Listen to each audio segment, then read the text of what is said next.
A new crisis is brewing between the United States and Canada, and it centers on the Alaska Highway, a vital link connecting Alaska to the rest of the U.S.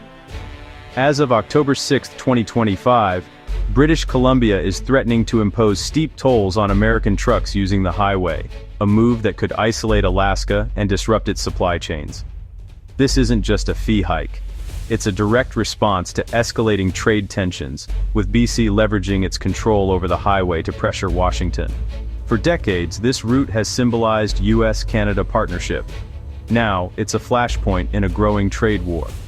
The proposed tolls are designed to hit the American economy where it hurts, turning a remote road into a geopolitical battleground. Alaskans could soon face higher prices and shortages, as the flow of goods is threatened. The Alaska Highway is more than a road. It's a lifeline for time-sensitive goods and daily necessities. British Columbia is drafting legislation to make these tolls a reality, signaling this is no bluff. What started as a trade dispute has become a high-stakes confrontation, with Alaska's economy hanging in the balance. The world is watching to see if this historic corridor will become the first casualty in a bitter trade war. The spark for this crisis came from Washington, where President Trump announced sweeping 25% tariffs on Canadian goods, stunning Ottawa and igniting outrage. Canada's response was immediate. Prime Minister Trudeau called the tariffs a very dumb thing to do, and imposed retaliatory tariffs on U.S. products. But the real escalation came from the provinces. British Columbia's Premier, David Eby, accused Trump of economic warfare, and threatened tolls on the Alaska Highway. BC also ordered a halt to liquor sales from Republican-led states and launched a Buy Canadian campaign. Ontario slapped a 25% surcharge on electricity exports to the U.S., weaponizing the energy grid. The Yukon banned U.S. companies from government contracts, and liquor stores stopped buying American products. Even the public joined in, with calls to ban Donald Trump Jr. from hunting in the Yukon. Canada's message was clear: if the U.S. wanted a trade war, Canada was ready to fight on every front. The tit-for-tat measures have created a climate of national unity in Canada, and deep uncertainty for American businesses. The Alaska Highway toll threat is just the most visible sign of a much broader economic battle. The stakes are rising, and neither side is backing down. The rhetoric has grown as fierce as the policies. President Trump frames the dispute as a matter of American strength, insisting Canada has long taken advantage of the U.S. He sees Canadian retaliation as proof his hardline tactics are working. Prime Minister Trudeau, meanwhile, positions himself as the defender of Canadian sovereignty, calling U.S. tariffs illogical, and vowing to fight back until all tariffs are removed. Trudeau's language is firm, but leaves room for negotiation, aiming to rally Canadians while keeping diplomatic options open. Premier Eby of British Columbia has become the face of resistance, accusing Trump of trying to annex Canada and vowing to defend BC with every tool available, including the Alaska Highway tolls. This war of words is locking leaders into their positions, making compromise harder. Trump's America First rhetoric energizes his base, while Trudeau and Eby's defiance unites Canadians. The result? A deepening chasm between two close allies. As leaders trade barbs, ordinary people, truckers, business owners, families, are left wondering if a diplomatic solution is still possible.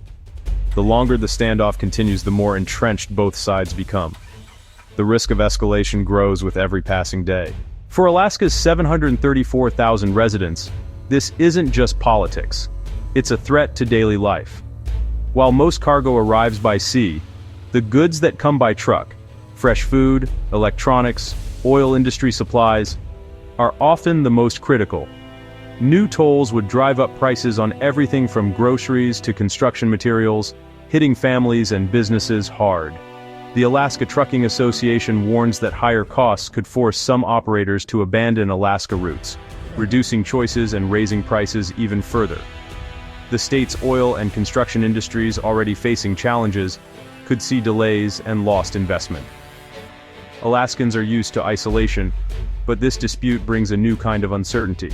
Economic isolation, imposed by a political fight far from home. The highway is more than pavement. It's Alaska's connection to the outside world.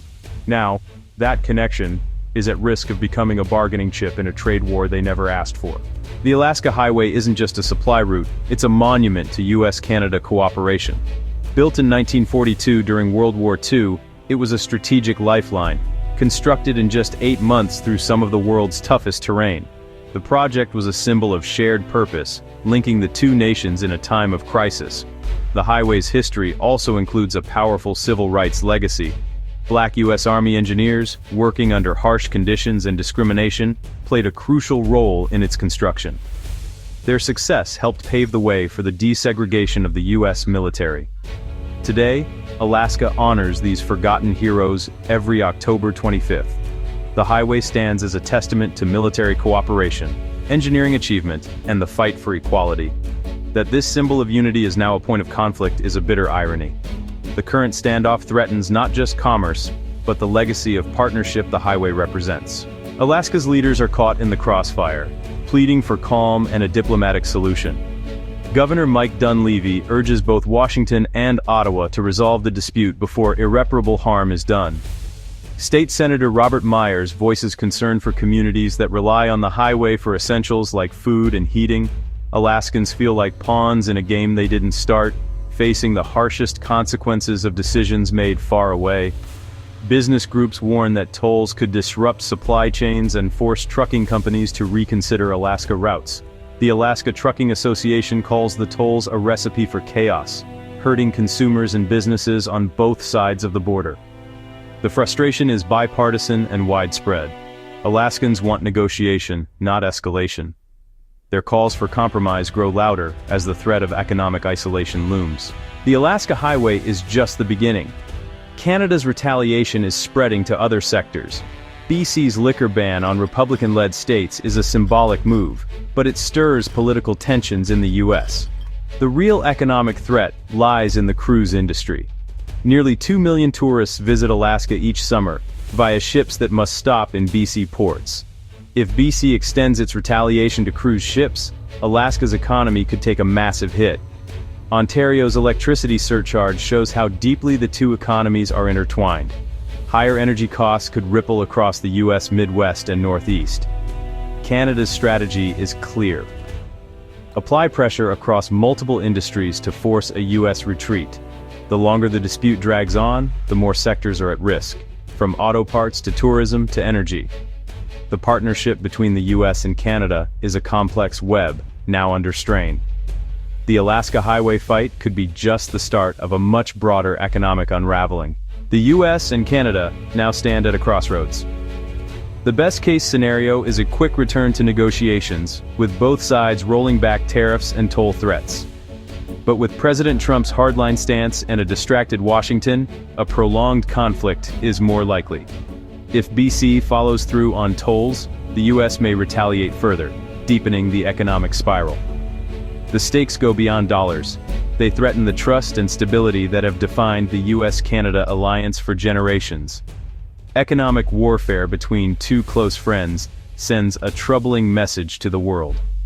The damage to goodwill could take years to repair. The Alaska Highway, once a symbol of unity, now stands as a warning of how quickly alliances can fray. The choice is clear: continue down a path of conflict, or remember the shared history that once bound these nations together and find a way back to partnership.